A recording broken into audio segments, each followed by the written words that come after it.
Edition of the Middle Georgia Spotlight. I'm your host, Jack Ellis. We're glad to have you with us this week. In the spotlight this week is Dave Odell, who is a law professor at Mercer University. He was on one of our earlier programs way back when, and we'd like to welcome him back. We're going to discuss a whole lot of issues today. But before we get to that, we'd like to thank our sponsors, Caduceus Healthcare, Gargo's Midtown Vision Center, and J. Franklin Automotives for their support. And we'd like to thank the good people here at WMUB, the staff at Mercer University Station WMUB for all of their help. Dave, welcome back to Glad to be here, Jack. Nice to see you again. Good to see you as well. We have a lot to talk about. A lot of things going on nationally, locally. As they say, all politics are local, so we're going to talk local, but we want to talk about some constitution items because you are a constitutional law professor. Am I correct? That's true. Right.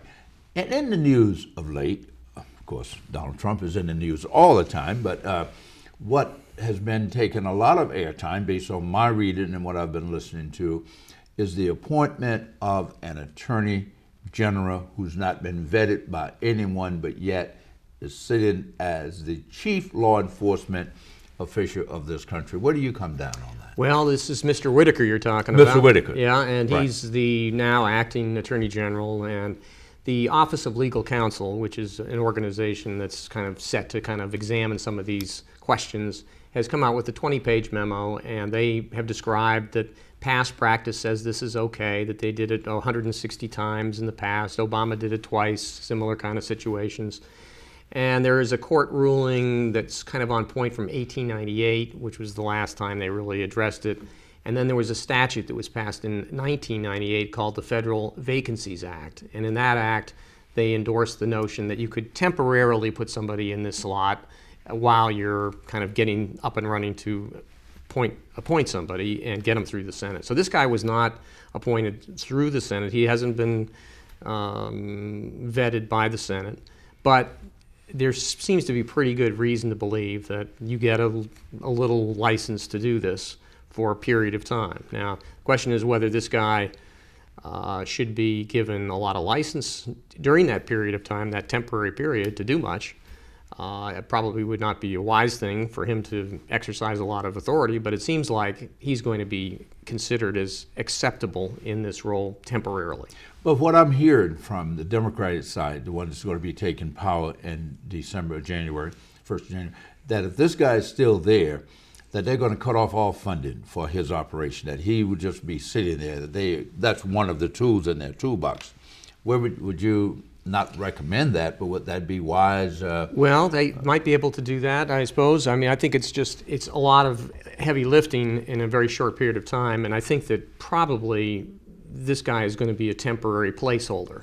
So I wouldn't think that it would come to that. So he's there for a reason, not the season. He's there for a particular reason. That's what people are saying. Well, they say that possibly, but I doubt that he's going to really stop the Mueller investigation. I mean, he's been critical of it. That was going to be my question. He was critical of it before he ever was appointed as chief of staff to the attorney general. That's his latest position, which is a very high-level position, but he just hadn't been confirmed by the Senate. Now, a guy like Mark Levin, the talk show host, he was in that same position in the Reagan administration for Meeks. I mean, it's... so it's not the first time. It's not. He didn't take the position of attorney general, okay. but he was. They're high-level positions. A guy like Mark Levin is well known. Okay. I mean, so it's... This guy has got his own problems, though, in another respect, and he's got a background with some kind of a semi-scam organization, apparently. So he's got a kind of a checkered background on that. I just think he'll be a placeholder. On constitutional grounds, as far as you, I've listened to so many and read so many opinions of different law professors around the country and people in positions that he's wrong, he can't be there. So you're saying the president probably had the authority to put him there, but can't keep him long. That's it. That's my view. Okay. Now, let's talk about another thing that's near and dear to me as a former military person, and that is putting active military combat soldiers on the border to allegedly protect the border from migrants coming. But there's a law that says that you can't use the military in this manner. And I haven't heard an opinion coming from the Attorney General. So who's advising other words, is it true? I forget the name of the law, I should have written it down, that says you can't use the military in this manner.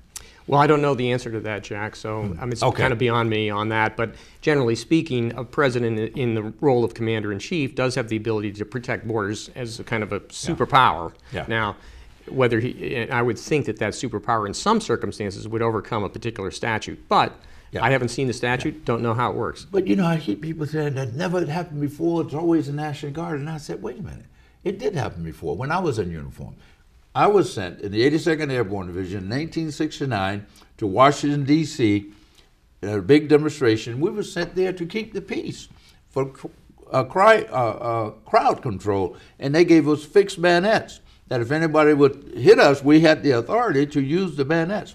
So active Army the active Army has been used in that manner. And I was part of it. And even before going to Vietnam, I went to Detroit for the riots there. And we had live ammunition. We had authority to protect ourselves. But anyway, that's neither here nor there. So let's get close to home. We have had a historic election, and by any stretch of the imagination, a black female running in deep red Georgia came within 50,000 votes, whatever it is, winning. And of course, people would say that she was robbed, she wasn't fair. The Secretary of State, Brian Kemp, who was the other candidate, won, but he was also in charge of the election. Now she's going to court now to try and get something. I don't know whether she's not going to get this election thrown out, but she's going to court to make sure what doesn't happen in the future, as you're reading. Well, I'm not sure exactly what she's going to get out of this court case that she's pursuing, but my guess is that she's actually causing herself more problems in the long run by pursuing this. She comes across as kind of a sore loser. She ran a very good campaign in many respects, and I don't know what she's taking away the heat on Kemp. Kemp should have recused himself as Secretary of State in this election cycle because he's running, and instead he only recused himself 2 days after the election was over. So he opens himself to this criticism. Now, Ms. Abrams is going to make an issue of this, but it's kind of under the bridge, I think. I mean, this is done, and I don't know that there's any real harm to what he did that anybody can show at this point that made a difference in the election. It looks like she lost fairly fair and square. She came close. She ran a very good campaign in many respects. But then at the end, this aftermath really seems to have damaged her. There are some people that have come back after losing a close race and gone on to win. Yeah. I think in her case, what she's done in this aftermath has kind of hurt her chances going forward. She should be more like Jason Carter, a guy who was there, flash in the pan, gone, lost and is gone. We saw Mark Taylor, lost, gone. I don't think she's going anywhere. Well, I think she's going to be around. Well, she'll be around, but whether she's going to actually be able to run for governor again and win, well, I think. I understand that there's a possibility she might run for the Senate in 2020. Well, I've heard that, sure. Yeah, but I think she's also damaged herself on that. Because that's too short of it, or is that? Well, I think she's hurt herself by this aftermath. She came across, I think people were thinking well of her. She ran, before she was a very fine minority leader in the House. She was very good. And then people had a lot of respect for her. She's a very smart person. She's well-spoken. She's thoughtful. But then she came at the end here and really damaged her reputation, I think, in the end. But here's the thing. She's hanging her hat on, and a lot of other civil rights leaders and voting rights people across the country, saying that this exact match thing, that he kept a lot of ballots from being, not ballots, but registration from being getting into the files because people had maybe a different address here, didn't sign their name. Is that legal? Is that? Well, again, you'd have to look at the individual situations. situations. The state law said it, but you would think that. Well, it's a question of this judgment of how exact do you ask for, and the fact is that a guy like Kemp should not have been involved in that decision-making process. It was a mistake for him to have been involved. He damaged himself. He survived the thing anyway, but it was not a good call, and it calls into question his own judgment. it was 59,000 votes supposedly, registered people that couldn't, and she lost by 54,000. So one could say, now not saying all the 59,000 will vote for her, but that was the election. Well, she didn't. I think she lost by 70 something. But if she'd gotten 50, got in runoff, she got in a runoff, runoff, right? Yeah. So, but then in a runoff, there's a good chance she wouldn't have won anyway. But so that's a little overstating what her advantage was going to be. Now I'm going to ask you to take off your legal hat and put on your political analysis hat, analyst. Now she came real close, as you said, in a deep red state that we haven't had anyone come close to Obama, Hillary, anyone else of winning statewide. Because she came that close, do you see that was this a one for, one out, an outline, or are we moving very close to being that not purple, not blue, but that purple state that we're talking about? I think it's very close. I think you're right, Jack. I think the latter is true, that we're close to being a purple state. This was a good example of it. It wasn't just Stacey Abrams. We saw all the other races that were top-line races as being very close. We still got we do have a runoff with Raffensperger versus John Barrow for the Secretary of State position. That is extra life in that because of Stacey Abrams' challenges on the voting situation. So there's a little extra zing in that situation, and Barrow's a very credible person. He could possibly pull that out. So a lot of these races are close. Yeah. This was very, very close. It was closer than, if you remember, like back with Jason Carter last time around, he was, I think he got 45 or so, and she's at 40, almost 49, or right around there. Yeah. And so would you say the difference was Donald Trump? In other words, the people who were with him, with Trump, and he came in to rally here in Macon, as a matter of fact, do you think that was the difference? Was he a difference maker in this race, in your opinion? Well, he certainly helped Kemp to achieve the primary victory, and that got him into this position. So before that, before Trump came in here and stumped for Kemp, at that point back in the summer, I don't think Kemp was going to win. But once Kemp got the Trump support, then that pushed him up. Now, Kemp, in the end, I think hurt himself by doing some kind of questionable things, one of them being not recusing himself as Secretary of State, and he also made some commercials that were kind of questionable as to sort of the general tone deafness of it, and he didn't come across real. And also, Stacey Abrams had a pretty good healthcare platform early on, and she had some ideas for rural healthcare, and it's not that those are the only possible answers to those questions, but Kemp didn't really come out quickly enough to say, hey, well, here's my idea about how we're going to deal with healthcare issues. So I think Kemp ran a pretty weak campaign. So it was kind of a combination of maybe Trump giving him some boost, especially early on, but then Kemp he kind of petered out, not so much because Trump petered out, but because Kemp didn't really pull off a really good campaign in the end.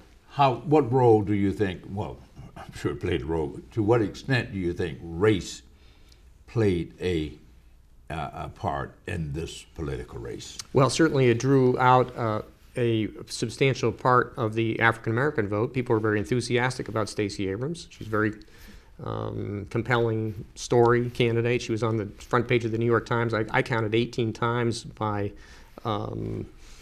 probably 2 weeks before. It was in the New York Times. And there was a lot of money. We're talking New York Times. I mean, and they're looking at this race. They think it's a very big deal. A lot of money came in from outside, so a lot of people were enthused by Stacey Abrams. But I've been looking at some of the numbers post-election. She performed well percentage-wise, but the raw, when I say percentage-wise, the raw numbers, she had more voters come out. Obviously, more black voters voted than every time. In nationwide, it was the highest turnout in a midterm election ever, as far as I know. But the percentage of white voters that she was able to garner didn't change that much. I've looked at that too. That's a good question. I've looked at that. Here in Macon, for instance, she got about 61.3% of the vote. About the same thing that Obama got in 12 and 8. It's close. Yeah, right, about close. the same. And Hillary got 59. Yeah, so she beat Hillary. Yes. but she also got very high scores in similar amounts in places like Savannah and Columbus and Augusta and most of the Atlanta urban environment. So she did very, very well in those heavily African American areas. But it is interesting that according to the poll, or to the census numbers here in Macon, for instance, and I don't know what to believe about this, but they say they're estimating that there's somewhere around 53-54% African American. Yeah. But she got 61. So either the census estimates are off, or there were a bunch of white people that voted for Abrams. So I don't know which is right. The census is off. It could I be. will assure you. I used to work for the census. What we do when it comes to African Americans is automatically we say whatever it is, add 6%. Well, that would just about say it in this situation. Yeah, that's the formula we use. Whatever the figure is, add 6% because there's an undercount. Traditionally, I estimated that too myself, but I wouldn't want to say it for sure. But you have some experience. Yeah. Now, here again, that was statewide. Like I said, we're getting right here locally. Some things that's been happening legally here that's my attention. And, when I say legally, but the criminal justice system with all these young kids killing themselves and destroying families, destroying neighborhoods. I mean, it's just awful. And I've been racking my brain as to what we can do as a community and what voice I should have lend to it. But one thing that I noticed that the school system has put in place, and is it constitutional, number one, to have searches in school, and if you find contraband or whatever it is, a weapon and that you expel the kid for life, that they can't ever go to school again. It would seem to me that we are creating criminals now, rather than taking this kid, rehabilitating him or her, and making them, punish them whatever way. But don't say you can't get an education in Bibb County anymore. Right. Well, certainly school officials have some discretion in whether they think in an individual case whether the kid should be in or out. We did have a case where a Northeast high school football player, I believe, had a gun in his locker, but he was obviously performing well and disciplined, working on a football team, a very good football team, and so I think that in a judgment situation like that, the school officials have a lot of leeway.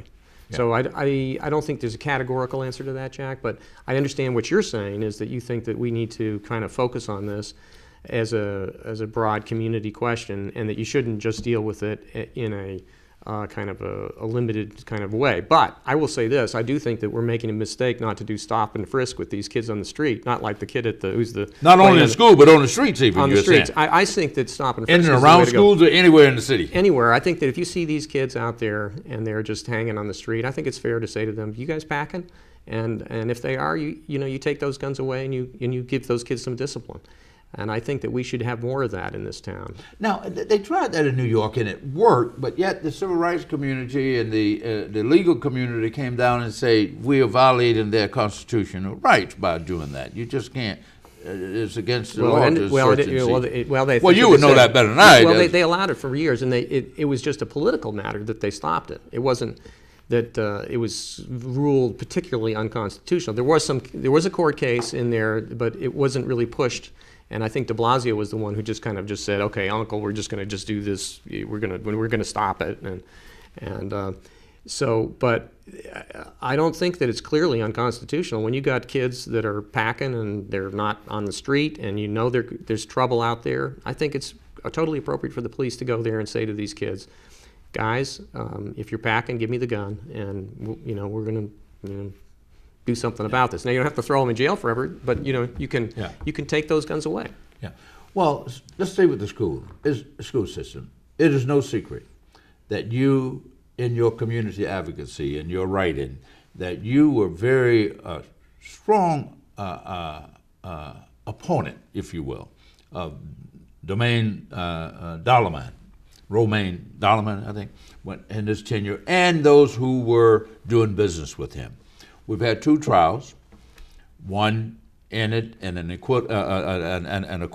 The other one ended in a conviction, racketeering, or whatever what the final charges were in the school system. Are you satisfied that justice was served? Not at all. I think, as the Judge Treadwell put it at the end, that for Culver, it seemed odd. I mean, this guy is getting over 7 years. And he said to him, I understand that you can feel that this isn't fair because some people around here are walking free who had more culpability than you did. The judge said? They just said that in that sentencing. He said, and I understand. We're talking Isaac Culver, who is the chairman of and a friend of mine, I'm going to say that, he's a friend of mine, and a supporter of my campaign, my administration, Mercer University graduate, had a IT firm here that got on the wrong side of the law. Isaac Culver, that's when we talked That's about. right, Okay. yeah. That's and he had been the former head of the Chairman, Chamber of Commerce yes. here in Macon, so he's well connected. He'd done a lot of good things. Come from a good family. I know his dad. His dad was an elected official. He got off on the wrong side, but the problem was that the real kingpin in the situation, it was the guy who got off. And now, who was that you're talking? That lawyer from well, Florida? actually, the lawyer from Florida is this guy Knowles, and actually he kind of saved the situation for Clifford Whitby. Clifford Whitby's the guy I'm talking about. The guy Knowles was really quite a credible guy, and they decided to try him at the same time. And this was a joint decision of the Justice Department down in Florida in Tallahassee and the Justice Department here in the Middle District of Georgia, and they decided to try these guys together. And part of that was because this is speaking out of school to some extent, but I don't know all the answers to this, but they were going after Gillum, who was also in Tallahassee. He's the guy who ran for governor, just barely lost over there in Florida. And he was kind of hooked up in this group of people, and they were trying, I think what was going on was they were trying to use this case to kind of take down Knowles and then get into the Gillum situation.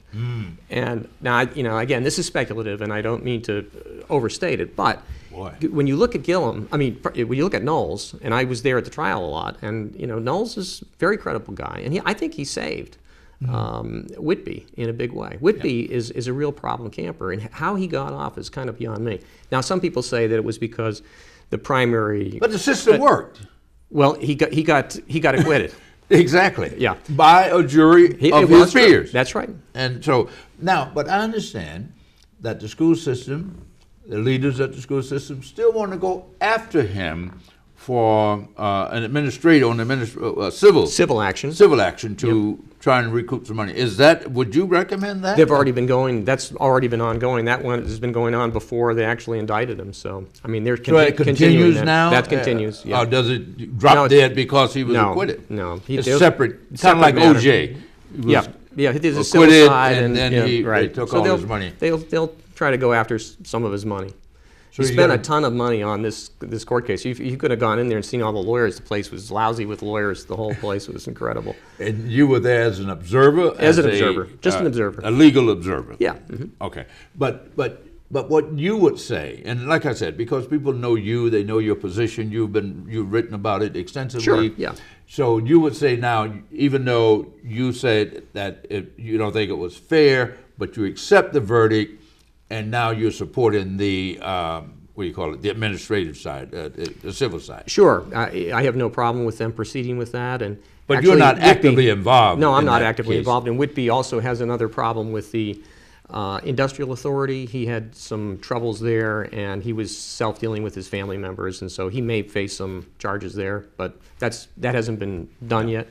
And but that's another question. Well, that's what's happening locally. We come to the end of the year. You're one of my last interviews that I have this year. And looking forward, 2020, we'll be going through another election, not only for president, Senator Perdue, but our local election. As we said, all politics are local. We'll be going through that process again. And I know you keep your eyes on the ball, politically speaking, in the community. As people, we all should know what's going on in our community, who's doing what, who's running. Of all of the prospects, suspects, if you will, that's currently lining up, How do you see this thing shaking out? Well, first off, we know that Mayor Rickard is term limited. He's term limited. So he's out. So Yes. the question is going to be who is going to be But the all next the mayor. commissioners are not. They can still run, all of them. I think they have 3 all- terms. This is their 3rd term coming up. Okay. That's right. There are some term limits there, but I'm not sure who's in and out on that. Yeah, okay. But generally speaking, I will be on the mayor's race. And one of the candidates who's probably the front runner at the moment is Lester Miller, who's chairman of the school board. He's behind the administrative civil action against Whitby and Company. And he is going to be a serious contender. Now, the question is, who else? Larry Schlesinger, commissioner, has announced that he's in. He's in? That's what he said. Okay. He's in. But whether he can beat Lester Miller, I think, is a question. I think he's a good guy, but I don't think he's going to beat Lester Miller. The question is, who could beat Lester Miller? And we'll be looking around, and you're a potential candidate yourself, and you've been sat in that chair before. You're not term limited on this situation. You can go back and do that. So you're a potential player. Well, I'm going to say this. I ask you, are you going to Yeah, run? I know. I'm going to say this. Half of my friends are telling me to run. Half of my friends are telling me not. I'm going with my friends. Well, that's good. You can't lose then. But on the serious side, I just hope that I think that we do have some challenges. I don't rule out lending a voice to the challenges. This is my hometown. I love it dearly. Born and raised here. Don't plan on going anywhere. And I see some things that's happening that, I'm not satisfied with, but I'm sure a lot of people weren't satisfied with some things when I was in office. So that's how it goes. But I just hope that the people, whoever they elect, will just make sure that they are informed and that they hold everyone accountable for their action once they're elected, rather than just voting for people and going off and letting things just run off the wheel. Yeah. And then after it's all over, oh, I didn't know this was happening. Case in point. Like a lot of people say, I didn't know I was being purged from the road. Well, why didn't our elected officials, why didn't our Board of Election, why didn't our state reps and state senators inform the populace? This is happening. You're being purged. And these names, all the names, could have published them in the paper, just like we publish who's losing their house on Saturday in the paper. You've been purged. You need to go re-register. What's wrong with that? The purging of the voter rolls is allowed by federal law and is also allowed by a Supreme Court case in June of this year out of Ohio called the Husted case. It was a 5-4 decision at the Supreme Court, and they allowed this kind of purging of the rolls on voting. I think when it comes back to the really local question of people are going to be interested in what is your plan, if you do run for mayor, what is your plan to kind of, well, not kind of, but how are you going to deal with the crime problem? Crime, that's got to be number one.